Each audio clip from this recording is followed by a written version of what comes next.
Ang alamat ng Makopa. Noong unang panahon ay may isang bayan na kalapit ng isang mataas na bundok at halos naliligiran ng malapulong gubat. Ang mga mamamayan dito ay tahimik at maligaya sa kanilang pamumuhay. Ang malawak na bukirin at mayabong na punong kahoy ay nagbibigay ng masaganang ani na siyang ikinabubuhay ng bawat taong naninirahan doon. Ngunit ang ipinagmamalaki ng mga mamamayan sa lahat ay ang kanilang gintong kampana na nakasabit sa simboryo ng simbahan. Ang pinagmulan nito ay matagal nang nalimutan. Ayon sa mga kanununuan nila, ang kampanang iyon ay nakagisnan na nila at kanilang ang iginagalang. Dito ay may napapaloob na hiwaga at ang kanilang paniwala ay doon nanggagaling ang biyayang tinatamasa nila sa buhay. Ang batingaw na iyon ay napakaganda, ang hubog, malakas at buo ang tunog. Kung tumutunog ay kinariringgan ng napakagandang tinig at sila ay kusang napapaluhod at taimtim na magpapasalamat sa may kapal dahil sa saganang biyayang kanilang natatanggap. Talagang napakalaki ng pagsamba at paggalang ng mga tao sa kanilang batingaw. Maraming mga tao sa malalayong bayan ang nakaalam sa kahalagahan ng kampanang ito. Hindi lamang kakaunti ang nagkaroon ng masamang lasa na makamtan ang nasabing batingaw. Higit sa lahat ng may nais ay ang mga tulisang naninirahan sa gubat. Balak nilang tunawin ito kapag nakuha nila.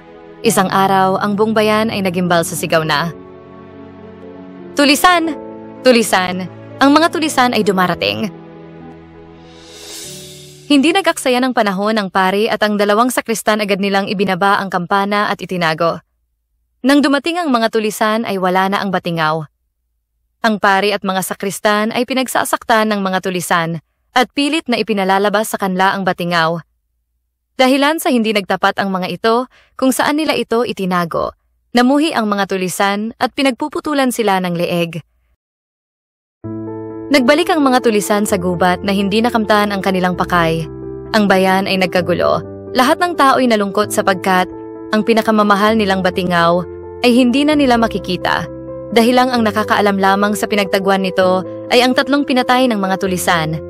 Lahat ng mamamayan, bata, matanda, mayaman at mahirap, ay pawang naghanap sa kampana.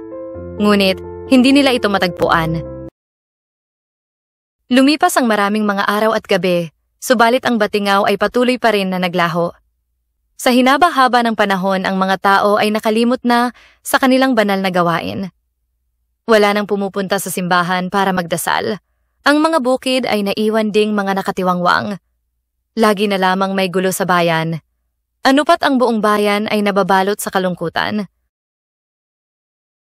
Isang umaga, maraming taon na ang nakalilipas, ang mga taong nagdaraan sa simbahan ay nakakita ng isang punong kahoy sa tabi ng kumbento na hitik sa bungang kaiba sa mga bunga ng ibang punong kahoy.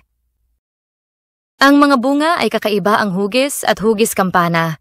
Nagkagulo ang mga tao sa paligid ng puno at sila ay nagtataka kung saan nanggagaling ang punong yaon na bukod sa hugis kampana ay mamula-mula pa na anakiginto.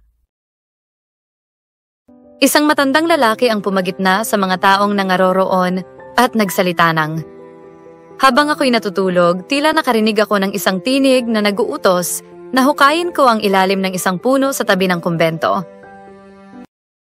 Ngunit ito ay di ko pinag-ukulan ng pansin sa pag-aakala ko na ito'y isang panaginip lamang." Kaagad na ginawa ng mga tao ang sinabi ng matanda.